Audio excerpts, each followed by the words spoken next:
What's up, everybody? Jordan. Today is April 27th, 2021. On today's episode, I have a very special guest joining me. He is a six-time Pro Bowler and a three-time All-Pro. I have Denver Broncos legend Karl Mecklenburg on the show. How you doing today, Karl? I'm well, thank you. Yeah, I'm really, really excited for you to join the show. You were actually on my show last year, around August or so. Really excited to have you back, talk some Denver Broncos football, the NFL draft, and some things throughout your time playing with the Denver Broncos. So we will go ahead and get started here. So, Denver Broncos, you were 5-11 last season. What were some of your takeaways from last season's performance by the Denver Broncos? It was a tough year for them. They had one of the youngest teams in the NFL, and when you don't have a off-season practice and you don't have preseason practice the way they normally do, I think they were at a real disadvantage, just not really knowing the guy next to them and not really understanding the offense or the defense that they were asked to play. So hopefully they're going to have a little bit more continuity this year, and they're going to have the off-season workouts and off-season training, and maybe they'll be better next year.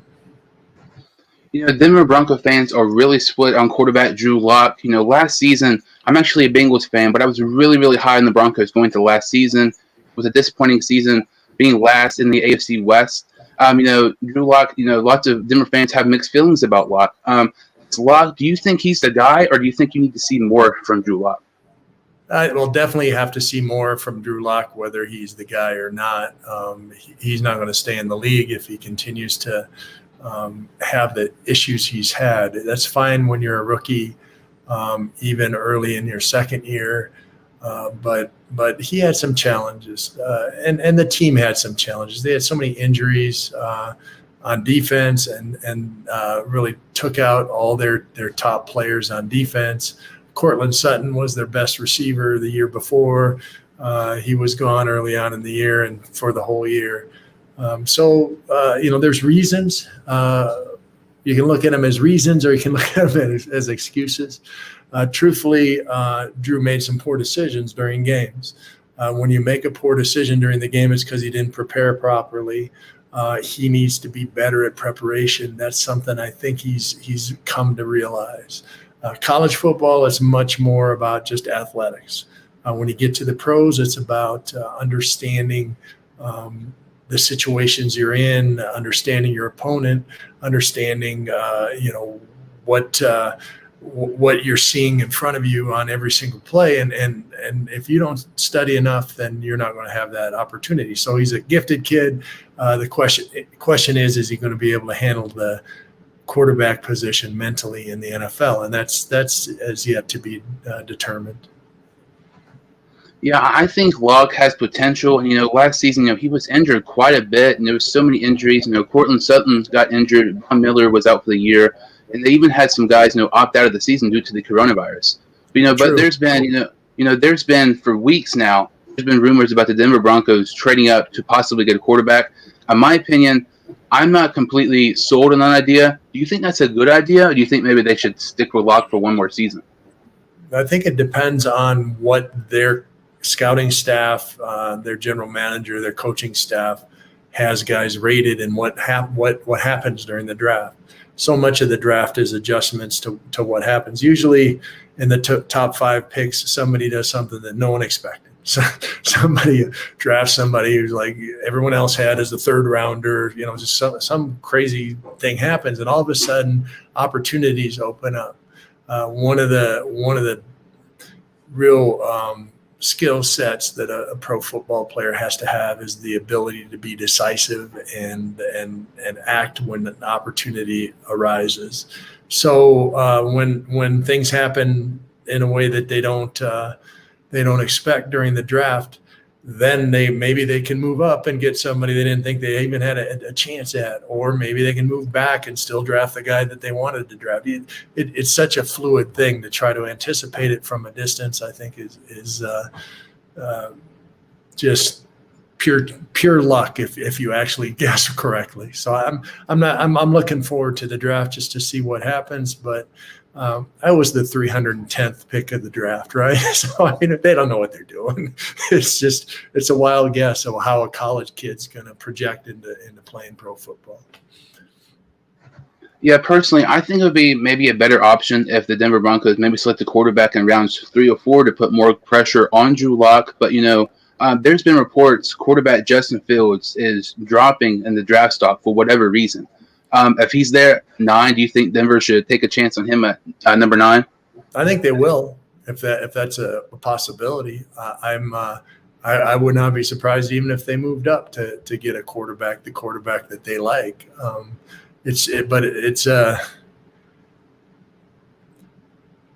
crapshoot the way it is, and now George Patton is a brand new GM, and he has no history in the draft, so who knows what he's going to do? Well, we'll all find out when it happens, and the draft is important, but having the coaches that can build a system around the talent that you've got on the team and adjust properly and put the right guys in the right opportunity to be successful is even more important. Any roster in the NFL has enough talent to win football games. The question is, are they put in the right place at the right time, able to do the things that they do best? And then that's up to a coach, and the coaches need to have that ability to really be good coaches and for a team to succeed. So yes, it is an important piece. My rookie year, we had 13 rookies make the team that year. We had 13 rookies make the team that year, not because the 13 rookies were probably the best players, but because the owner at the time was getting ready to sell the team and he wanted to have a lower payroll. So rookies are cheaper. So we signed all these rookies, and 3 years later we're playing in the Super Bowl. And that wasn't because we were the best players. That was because our coaches put us in situations that allowed us to be successful. Yeah, with people, wanting Denver Broncos to select a quarterback, you really look at Denver's weapons, and that was part of the reason why I was so high on the Denver Broncos last season. They no longer have Philip Lindsay, but they still have Melvin Gordon. The wide receiver core, is absolutely insane. Cortland Sutton, Jerry Jeudy, KJ Hamler. You have Noah Fant. They have a nice offensive line. They have some young players on defense. And, I don't really think there's as many holes on their team as some people would think. But is there any maybe position that you really think the Broncos should consider, taking at number 9? The consensus, if they don't take a quarterback, is to take a middle linebacker, an inside linebacker, and they don't have a speed inside linebacker. So much of the NFL's game right now is 3 wide receiver and 4 wide receiver. Everybody has a real fast tight end. And so much of the higher percentage of each game's plays are pass plays. So what you want is a coverage inside guy that can cover a tight end and even the fast receiving type backs. And that's something the Broncos are a little bit shaky on defensively. Obviously, Vic Fangio is a huge defensive coach. He'd rather win on defense than on offense. So I wouldn't be surprised if they don't end up with a middle linebacker at that first pick. I was kind of thinking maybe corner up until they signed Fuller from Chicago. And, he actually, was with Fangio in Chicago. He was an All-Pro that season. They do have some nice corners they signed from free agency. I think linebacker would be a great, pick. I really look at Micah Parsons, a linebacker from Penn State. He has a little bit of character issues, but with, he had a really nice pro day at Penn State. It's really helping his draft stock.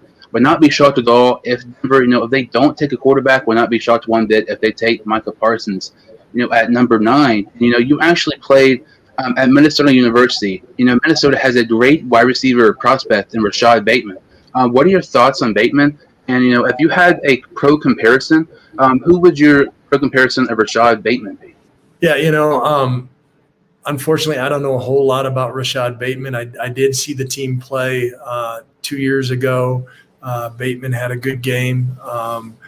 And they've had some draft choices come out of that organization that have done really well recently. The defensive back that played in the Super Bowl for Tampa was had a great season and was a top pick. The Bateman is a guy that has made big plays. One of the great things about playing in the Big Ten, like I did, is that the Big Ten's game is a lot closer to the pro game than a lot of other conferences. They're not just throwing the ball all around all the time. They do run the ball a little bit. There's multiple defenses played, more like a pro system. So coming out of a system, coming out of that conference, I think gives him an advantage. So we'll see what happens. I'd be really happy if the Broncos ended up with another gopher. I love the guys out of Minnesota. Yeah, I mean, if you got Rashad Bateman with the Denver Broncos, I mean, that's just another absolutely terrific wide receiver. I mean, they just need a consistent quarterback. And, oftentimes, when it comes to NFL draft time, people often have NFL comparisons, draft prospects. I'm pretty sure not many people, have been compared to you because your style of play. You were so versatile when you played. You actually played all 7 defensive front positions. How difficult was it playing all those positions, and remembering all those plays? Yeah, it was a challenge. I think it was a challenge for our whole team because every time I moved, that meant somebody else had to move. So everybody had to know at least 2 positions. We had over 120 different defenses. Each defense had adjustments off of it based on your opponent. So you had to be smart to play in our defense at that time. I was the play caller. I was the captain on defense. I had to know what the other guys were doing anyway. But knowing what somebody's supposed to do and being able to do it are 2 different things. So I think physically it was probably even more challenging than it was mentally. I had to remind myself every time I call a defense, that means I'm playing outside linebacker on this play, and okay, I've got force, and my footwork is this way, and my stance is that way, and instead of it just being automatic, everything had to run through my mind, and then allow myself to react and try to make those adjustments. It took me a little bit of time, but once I got it figured out, it was a great opportunity. Our coaches try to put me at the point of attack. And as a defensive player, there's no place you'd rather be than where you can make the tackle. So it was a great opportunity for me. That's something I don't think the NFL is ever going to see again. The most versatile defensive player, they may play a little bit of linebacker and safety, but, playing all 7 front defensive positions, that I just don't see that ever happening again. And, something I thought was really, really interesting is that your nickname is actually, the Albino Rhino. Where did that nickname originate from? Well, that came from college. I had a friend who called me the Albino Rhino, and just it stuck. It's funny when you get a nickname. It'll usually be from an embarrassing situation, like somebody put a fake snake in your locker and you open it up and it scares you and you trip and you fall down and then you're the snake man for the rest of your life, right? Something like that. And this wasn't anything like that. This was just a buddy started calling me Albino Rhino, and it stuck.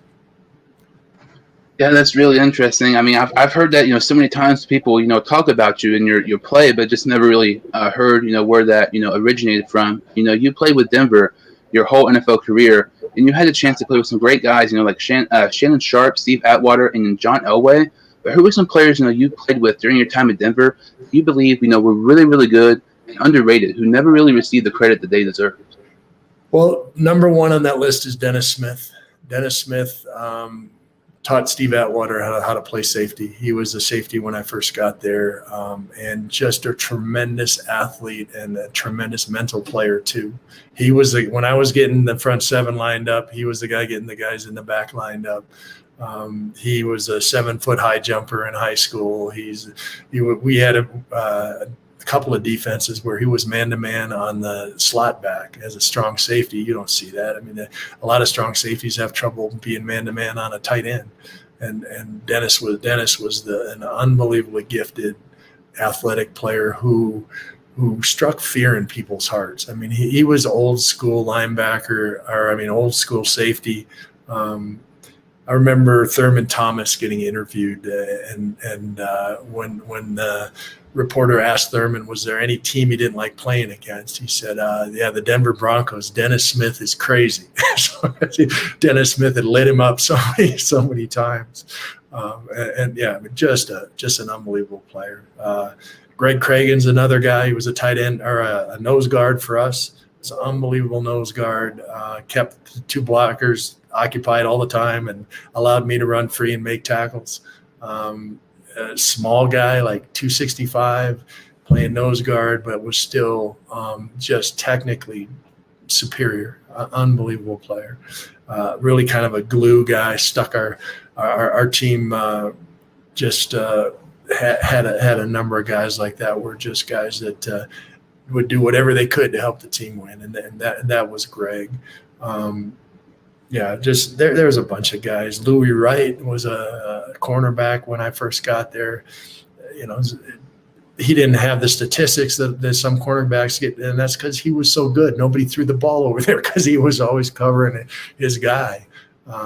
Tom Jackson, people know him as the ESPN reporter, but he was just a tremendous player. Randy Gradishar, unbelievable player when I first got there. The Orange Crush guys when I first got to the Denver Broncos really could have taken it the wrong way when all of a sudden over a quarter of their team is rookies and really kind of shut us out, but they didn't. They took us under their wings, taught us how to be pro football players, but really taught us how to be men, and that carried on to where all of a sudden that core group of guys that were rookies that year ended up playing in 3 Super Bowls, and ultimately some of them got a chance to win Super Bowls.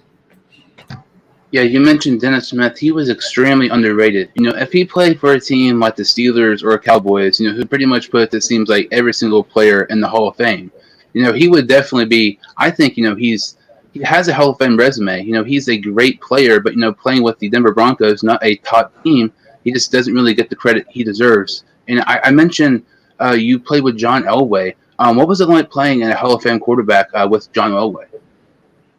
John was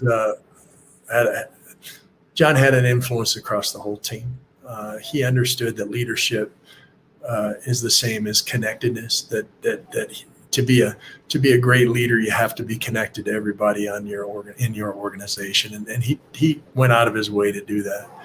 Actually, our lunchroom had a bunch of little round tables, and usually the same guys sit at the same lunch table every day. But John didn't. John would sit at a different table every day, and he did that just so he could make those connections, that he could get to know everybody on the team and understand them and allow them to understand him.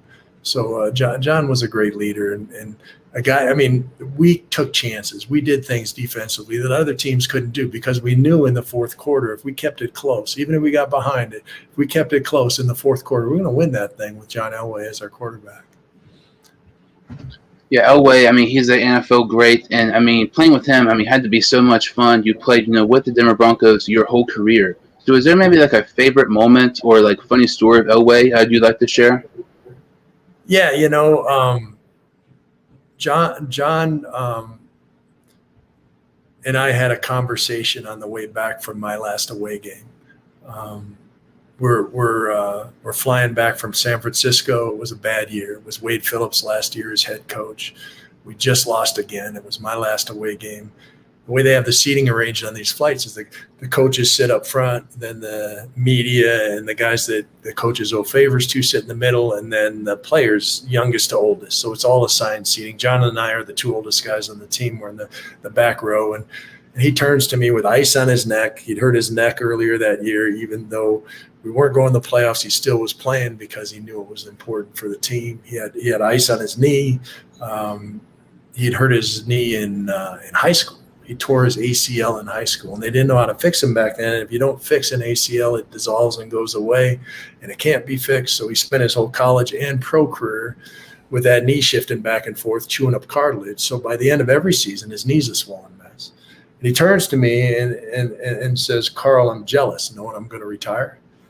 But he followed that up within 5 seconds by saying, "But I can't quit. I've got to win a Super Bowl." He had that team passion, that team mission just burned in his chest. He knew exactly where he was going. He understood that it was a possibility, and that was the worst team I'd been on with the Broncos. The head coach was about to be fired, and everyone knew it. It was only the second time out of 12 years when we were under 500 in our record. The Broncos' best defensive player was retiring, and still John knew where he was going. He had to win a Super Bowl. I think that really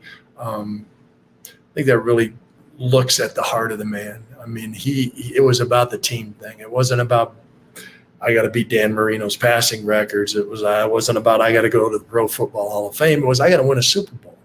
And the next year they were 500. The year after that they were 13-3, best record in the NFL. Lost to Jacksonville in the playoffs.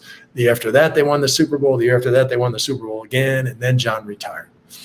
And that was truly his focus. He was there to win championships, and that was the team's focus. That was our cornerstone. We're here to win championships, and we're here to serve the community. And that was it. That's who we were. And it was a great thing to be a part of. And John was the ringleader. Yeah, that's what you want to see out of your quarterback. I mean, that's really what you want to see out of, every single player. I mean, despite, the injuries and stuff, determining to win a championship, eventually he did that, definitely an NFL legend, one of the best quarterbacks of all time. So you played your NFL career from 1983 to 1994.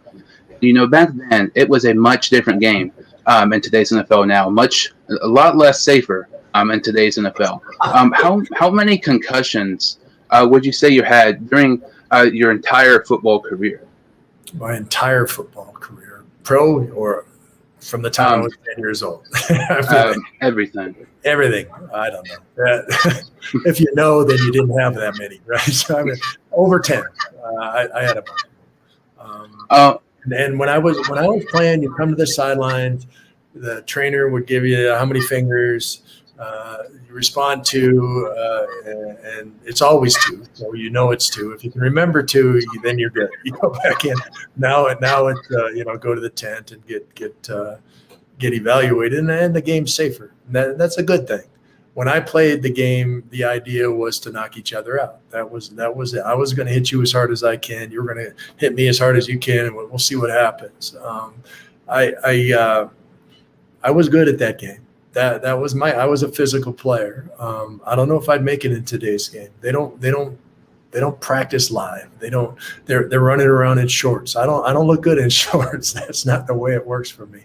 I'm going to tackle the guy with the ball.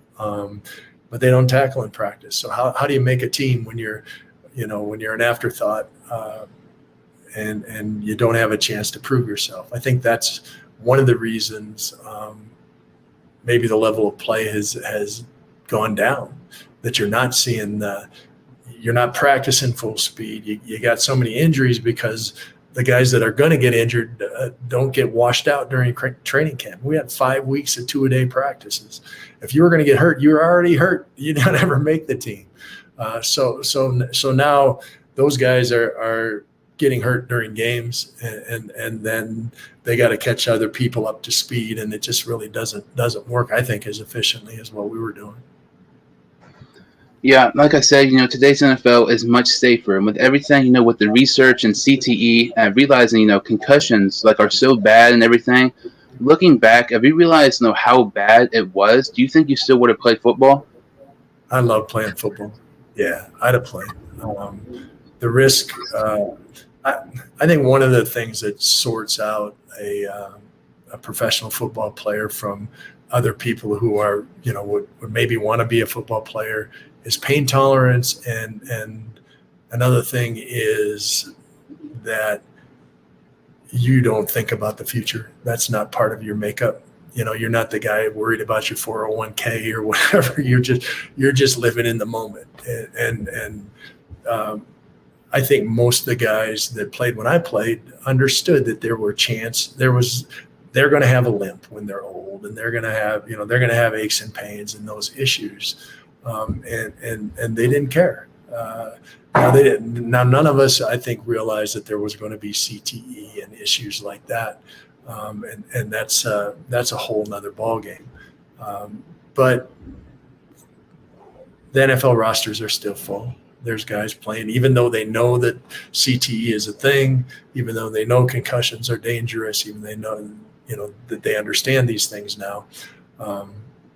And like I said, the league is still doing well, and it's just a little bit of a different game. The game's always changed. I mean, my grandfather played in the 20s. He was a little All-American at University of North Dakota. I'm sitting next to him Thanksgiving watching a Notre Dame versus USC football game. And I made the mistake of saying, "Grandpa, I don't know if you could play nowadays. These guys are really big." My grandfather said, "Hell, boy, it was a man's game when I played. Didn't have no face mask, didn't have no pads in my pants, had to play both ways." I mean, it's just changed. And that's the way it goes with the game. It just changes through the years, and I like the game now. It's fun. Pass rushers are a big piece of it. That was my game, so that's fun for me. Yeah, I mean, that's really interesting. I think that kind of separates a player who likes football and a player who loves football. Despite everything, still wanting to play. And it's just really it's really interesting. Talk to players who played back in the 80s, ask them if they would still play, despite the research and everything. And you actually retired, following the 1994 season, and you are now a keynote speaker. How did you get into doing keynote speaking? Well, I had opportunities, and just loved it. I mean, truthfully, the thing I miss most from football is the adrenaline, the excitement, the pregame feeling. Anybody who's played sports or given a speech understands what I'm talking about. You get that rush of adrenaline, and I get that in every time I get up and give a chance, have an opportunity to speak. And the other piece of it is that I get to make a difference for organizations and for people.